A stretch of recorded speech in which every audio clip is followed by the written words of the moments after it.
Ladies and gentlemen, here is the magic man, Deuce Bennett, to give a fabulous demonstration of one of the new features in Lightwave 11.6, Raycast Nodes. Take it away, Magic. Thank you, Kiki. So what we're talking about here is we're talking about 11.6 now. We're talking about the new version of 11 that's free for all registered 11 users. This will be available in your account once you're registered on lightwave3d.com. It'll just show up in your account. You can download it and get moving with it because we're into pre-release on this. What I'd like to do is I'd like to talk to you a little bit about Lightwave itself. And Lightwave has a node-based structure in it for dealing with everything from surfacing, from motion, and really it touches all aspects of Lightwave itself. We still have the layered system, but our node system is really making rapid strides. And this Raycast node itself is new in Lightwave to the plate as far as making things simple for you. Lightwave itself is very scalable. You can use it for in a one-man shop all the way up to a 250, 300-man studio.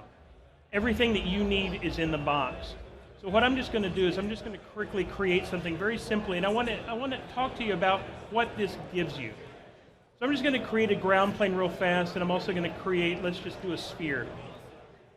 Now I know right off that my ground plane is at 0, my sphere is created at 0, so I don't have any problem with setting this thing on it and getting it to move around. But one thing that you need to understand is that in 3D, all of these things are ghosts. They can pass through one another. If I want to make sure that I'm setting a cup on a table or that I'm setting a foot on the ground, I have to, as the artist, make sure that it's doing it, otherwise I can just pass right through. So what Raycast Node actually does is it gives each of the objects the ability to see and feel the other objects in the scene. So what I'm just going to do real quickly is I'm just going to move this sphere back and I'm going to move it diagonally along my ground plane. I know that I actually moved it up. It's not touching the ground surface. I can even augment this. Once I add into a modifier and I add in the nodal motion, what I'm just going to do is add in, nice little filter to find it, my Raycast Geometrie node. When I'm talking about Raycast, I'm talking about firing a ray, firing a feeler, if you will, from one place until it hits or contacts something else. So my item position, I want to say as my origin, and I want to intersect to change my position. I just want to use it to contact my ground plane. That's all I had to do, and now you see my sphere is actually touching my ground surface. And making changes to my ground plane will not affect this. So as I move this, it stays right in contact with the moving surface. This is huge. This makes certain setups that would have taken a long time to do very, very easy. For example, if we're talking about maybe like a cam, you know, like a feeler that's riding on a cam surface, and that cam might be, well, certainly maybe it's not going to be round. So let me load in that very thing. So let me load in this camshaft. So what I want to do is I want to animate this camshaft, but I want to have this pin being driven by my cams. I'm just going to lift this up, and again, motion option, nodal motion, find my Raycast Geometrie node, add it in. Again, position is my origin.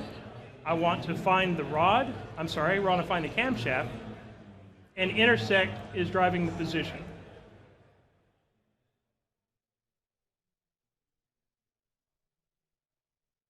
I think I actually pointed it at the wrong one. 1 second here. Nope, rod to camshaft.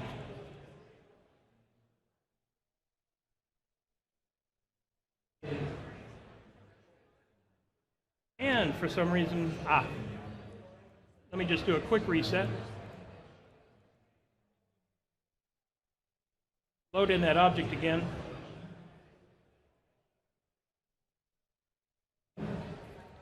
Nodal motion.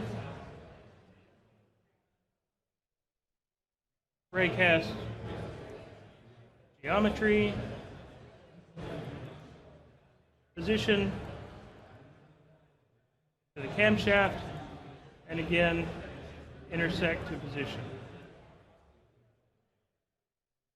Now we're feeling it. So now as I move this into position, pull this up, if I grab my cam and rotate it, it's actually following that surface of that cam. Hit play, and we're actually feeling that cam surface. I've done this on one, so it's very easy then, if I just select this and clone it, pull this across, find that top, again clone it, bring him, clone, adjust one more, and adjust one more. And I now have all of my cams following the surface. I see one actually I need to pick up just a little bit more to keep it from popping. That would take me a long time to hand animate, especially if I wanted to change any of the surfaces later. Change the shape, change the... So these are actually pretty simple. These are simple situations. I'm firing from one thing into another, and this looks pretty simple. Let me show you though, simple can be misleading. So let me go ahead and clear scene again. And I'm going to load in something that doesn't look all that simple.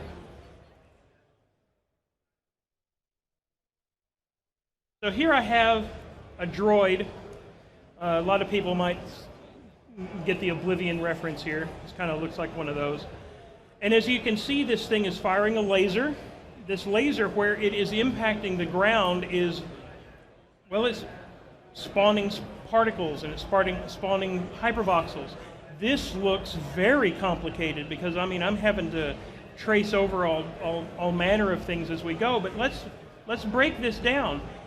It's really also pretty simple. All I'm just going to do, again, is look at my nodal motion. What I have inside the droid, I have a null that's called gun. Excel at naming things. So what we have is we have a null that's doing the pointing for the laser. That is what's giving me my forward and my world position for the start of the ray that I'm shooting. That again is just contacting the terrain that is the intersect being the position. That's it. Again, a very, very simple thing, but it gives what would be a difficult thing to accomplish without it something very, very, very easy. Now, you can, with anything that's simple, me included, I'm simple, is you can take it to an extreme. One of these, you can use instances, and you can drive it with instances. So what we have here might look a little familiar to some, maybe not to everyone. I don't know how popular these are anymore with the hip kids of today, but we used to have a toy that was a pin press. You'd push in from behind and pins would push up. So what we've done here is we're recreating that with the Raycast node in instances. Oh. So what we're doing primarily is we're using the instances to be generated into a field, again, that's just shooting down to find either the ground or my face. So let's talk a little bit more about some of the other more direct applications. So what a lot of people, I know myself, deal with vehicles. Vehicles always want to stay in contact with the ground. So here I have a twisting path. And one thing to understand, the way this thing works is it's shooting the ray from my location. If I have something above it, as which I do here, it doesn't much matter because I'm close. If I get close to it, then it sees what's immediately below it. If I were to pick this car up, it would snap to the track above it.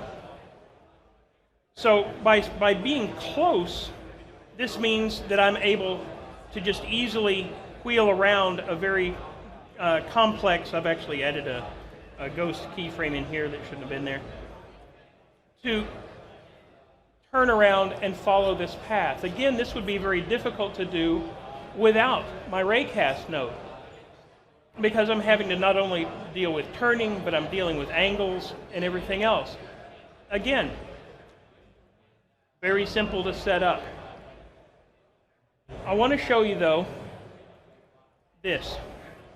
So what I'm doing here is, again, I'm using my Raycast node, but now as you see, I'm actually driving over what is not just a flat. I'm actually rotating and rocking my car back and forth.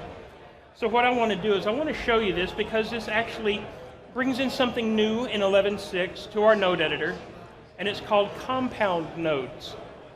Compound nodes are a way of putting our own user-created node that we want to use over and over and over again. Especially those difficult and complicated math.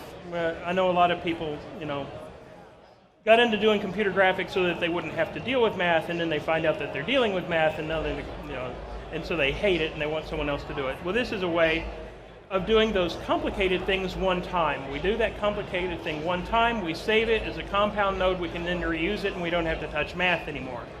So what I'm doing here again is I'm using my input as my item's position as my origin.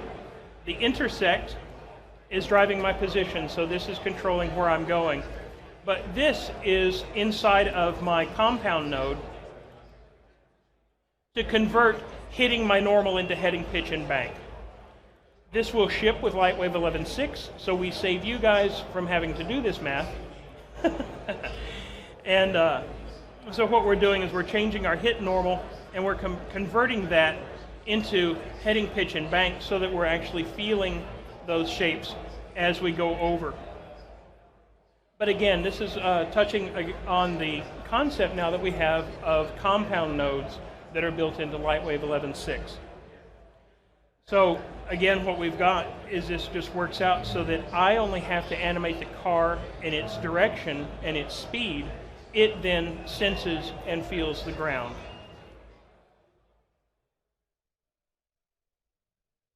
This also, let's just talk about, you don't have to do objects.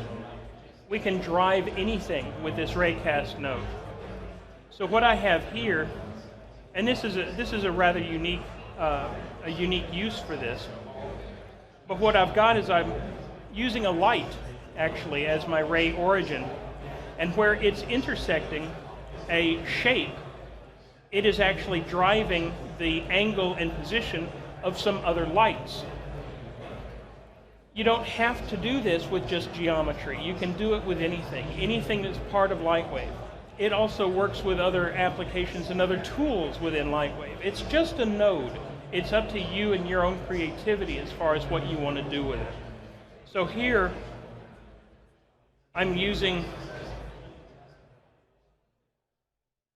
the node to actually, for the item info is the original light, and I'm using its origin and direction to drive the position, and then we're adding in some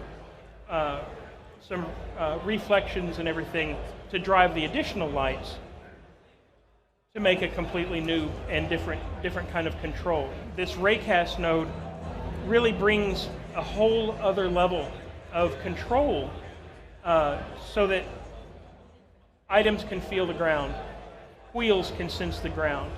This works on deformations, so I can have a sailboat, feeling the texture of the waves underneath it.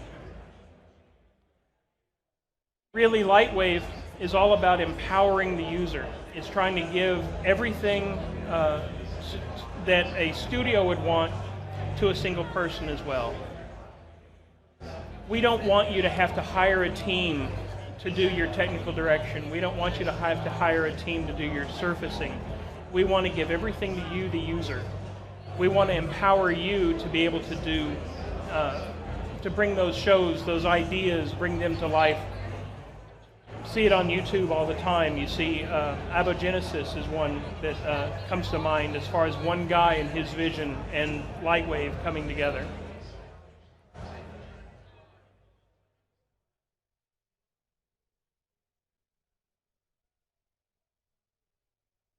Again, it's just, this Raycast Node gives you the ability that you don't have to be so accurate and so concerned with keeping something above the ground, keeping something in contact with the ground.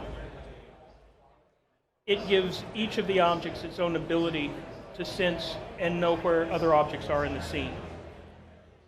It doesn't have to just do one.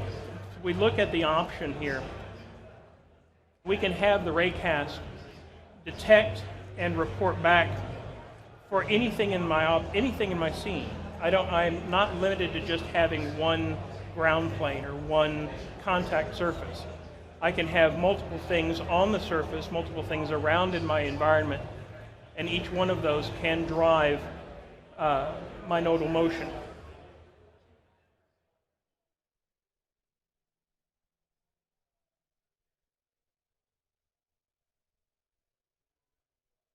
Anyone who has had to do positioning of many objects, characters setting down cups on the tables, keeping fingers from interpenetrating cup surfaces. All of this is what this Raycast, this one little node brings to the table. Is it really makes one object aware of other objects, contact surfaces, aware of other contact surfaces, so you as the animator are not having to worry about that. You just get close and it does the rest.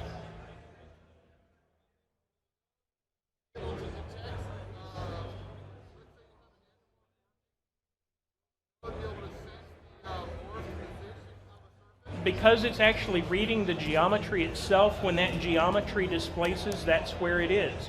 So yes, if you're driving it with a morph, if you're driving it with a deformation, with bones, with any kind of, anything, a displacement map, it's going to know where that particular, it's not looking at the frozen location, it's looking where it is. So, absolutely. Spiders crawling all over of a character as he's breathing or running. The Raycast node can attach those to the character surface. Anything that gets attached, I'm just spitballing here, thinking that's a good question. No, it's a very good question.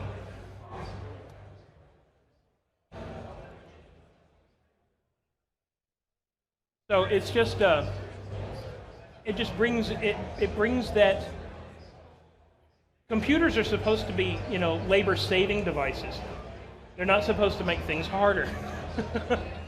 And with this one particular node, with this Raycast node, one particular aspect that's always plagued animators and setup guys really has, one simple thing just makes all the difference.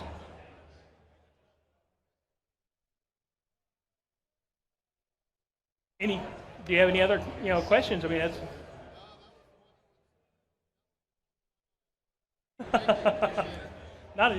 hey, and it's one of those things we've got demo pods set up around. If you find me there or find any of the other guys there, feel free, jump up. I want to make sure that the guys listening on the stream, I believe we're paying attention to comments. We're paying attention to Facebook. So, hey, if you're here on the show floor, that's great, because we can shake your hand. But if you're in cyberspace, we're listening as well. So, but yeah, this node, once you get a hold of it, once you get it in your, and grok what you can do with it, you start thinking about all those things that you had done in the past. Oh my gosh, if I had just been able to easily find that table, if my feet had been able to see that floor, then that's what this brings to you.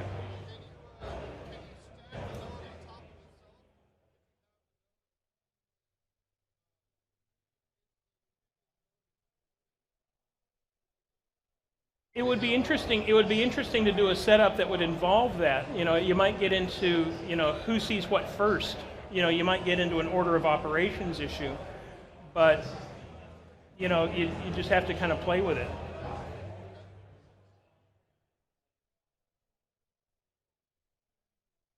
So let's just see what we can, come up with here for the last few. So let's just create a ground plane. And let's do, we don't have to go big, so we'll go 10. But let's give ourselves some segments. And let's go ahead and create a small ball. Doesn't have to be that big. And again, I'm going to move this across.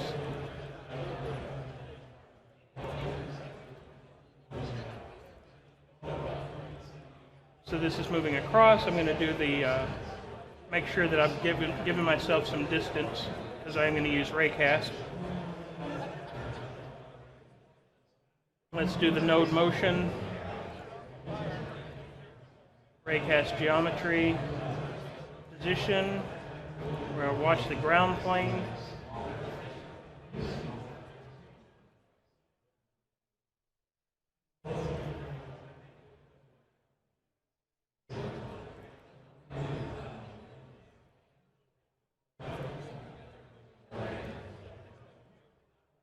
I'm on the ball.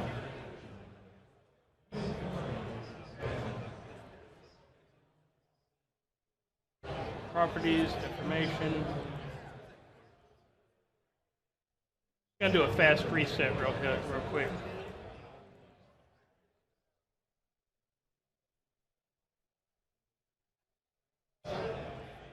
Ground plane 50. Sphere small.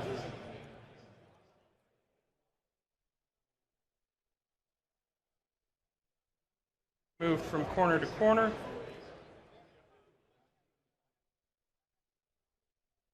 Node of motion, Raycast.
Forgot to tell it to look at the ground. There we go.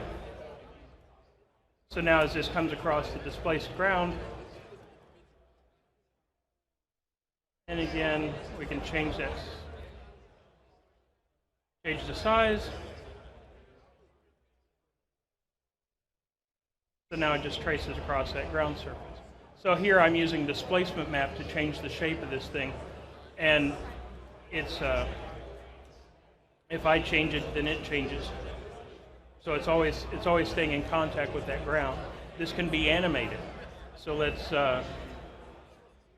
just throw in a quick key to change that texture over time. Turbulence. Got to make it a little bit more.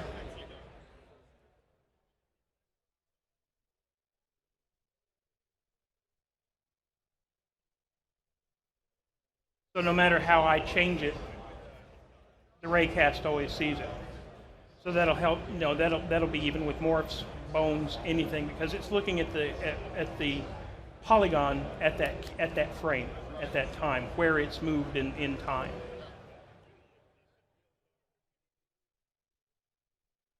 So, just as a recap, real fast, 11.6, pre-order now, special show price. If you're a registered owner of Lightwave 11, it's free. It'll just automatically show up in your account at www.lightwave3d.com. And now, so why are you sitting here?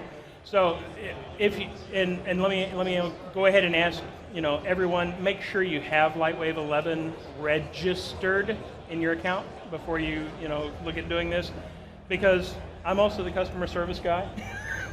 And I'm having to help all you guys re-register your old stuff, and let's just make sure that it's there before you upgrade. You're the magic man. Yeah.